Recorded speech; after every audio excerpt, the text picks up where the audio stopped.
Thank you so much. My name is Principal Patrick.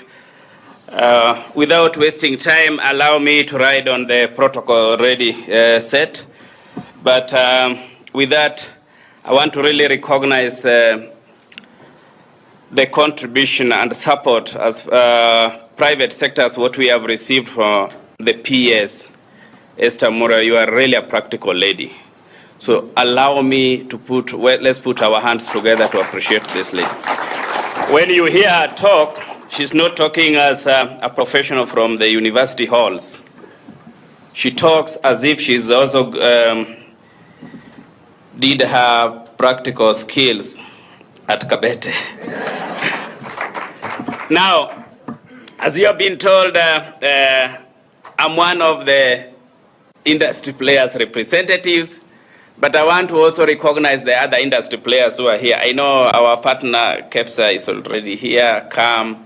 Any other association representative? Yes. Oh, wonderful. MSK, yes, that's very great. Any other? Juakali Federation? So, PS, this means next time we will flood the house, but I want to thank KNCCI, I want to thank CAM for really taking initiative and MSK for really joining us. We gather here today, ladies and gentlemen, to set up a pace to celebrate the role, the transformative agenda that has been achieved through TVET. All of us, if you remember when you were born, people would talk of Mekerere University and Kabete. So from the small village I was born, far hand towards the southern part of Uganda, Suba South, people would talk of, I didn't see you in Kabete. I didn't see you in Makerere. And the Royal College, which is currently the prestigious college where I was nurtured, the University of Nairobi. But nowadays, if you go to the village, people never talk proudly about Kabete. What am I trying to bring across? As Kenyans, as industry players, as professionals, as government, the policy makers, it is high time we took a bold step to change the mindsets of Kenyans so that we develop the high appetite and encourage our children to register and take these courses. Just check on my handwriting side, check what the courses, practical courses that Kabete offers. If you go to Nyeri, the same.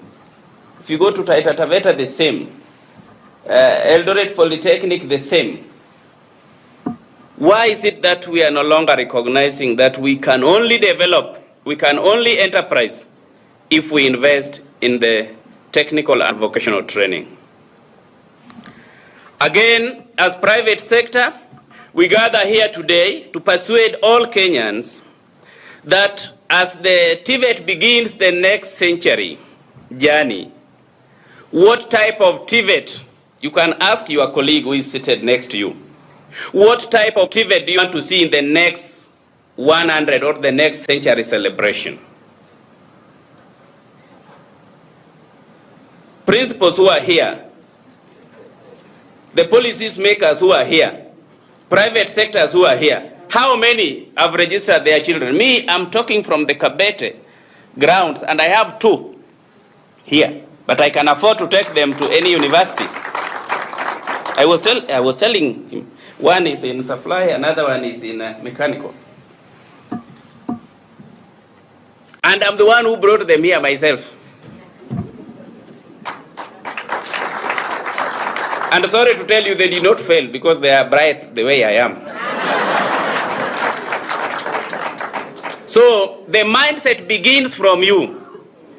To our stakeholders, we know that TVET has really promoted a very sustainable economic development in all our sectors. And this really enhances the skilled workforce. And our focus as private sector We want a TVET in the next journey of prosperity, a TVET, the TVET institutions that would be promoting the graduates to be, one, employable, enterprising, innovative, adaptive, and competitive. If we really focus on those five pillars, Madam PS, we will remain competitive and we will not depend on cheap imports. We will make our graduates to create their own employment, not employment seekers. For us to achieve the mismatch that exists from the industry feedback we get, it is also very important, ladies and gentlemen, that, Madam PS, we adopt the rapid response to skills mismatch initiatives, and this calls for the investment from the private sectors to support the technical institutions so that the graduates or our children will be able to meet the ever-challenging global labor markets. Digitization is here with us, globalization is here with us, demographic changes and climate change can't be left out to be mentioned. The new occupations are emerging while others are becoming obsolete. How do we prepare our people? I've seen the ones who are in plumbing. In my area, Suba South, Bwana Principal, when I was just doing final touches in my current home at the village, do you know how to import a technical person from Kisumu more than 250 kilometers away? Because the whole village, you can't get one. That's why I chose to sponsor those two kids to come to Kabete.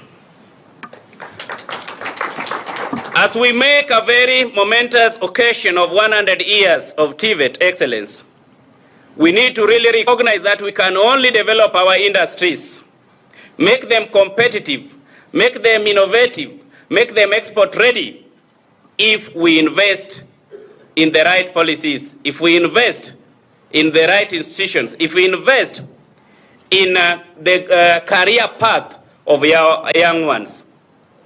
Yesterday, I sat in a discussion with His Excellency the President, and I was telling the PS, when the Embassy of America asked him, what 3 top things would you really talk about to promote Kenya? And it didn't surprise many Kenyans because it was an East Africa Business Summit. He mentioned Kenya is the home of experts. And skills, when you talk of skills and expertise, in East and Central Africa, Kenya is top. Adoption of technology, Kenya is third after South Africa and Mauritius. In fact, the next global innovation index, Madam PS, we may beat South Africa or Mauritius to become number 1 or number 2 in Africa. This calls for a robust investment in our technology in the TVET industry.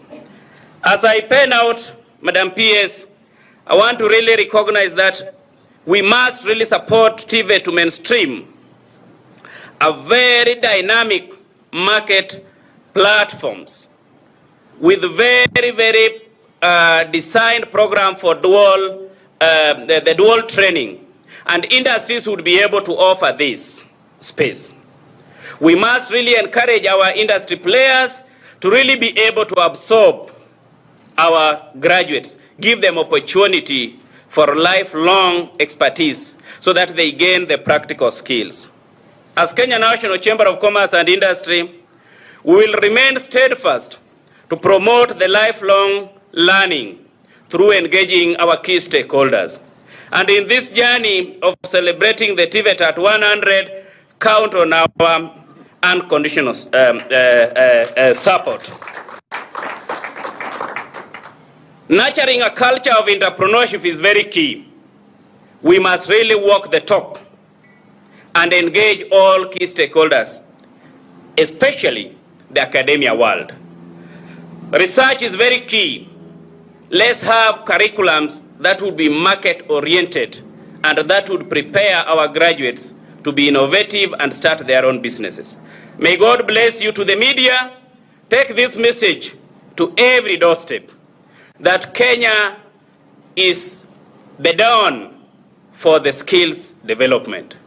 Just a week ago, the Ministry of Labor launched the skills development policy framework, and we are really supporting this initiative. Together, if all these policies would be rolled out, to our brothers in the media space, take time to read about these policies. Take time to support the planning committee so that we make July to be a crowning month for the TVET champions and marketing, so that Kenya remains the best point for referrals by all African countries. From July, let them come and learn on how we do it. To our development partners, reorganize your resources and support this cause. Be blessed. Thank you so much.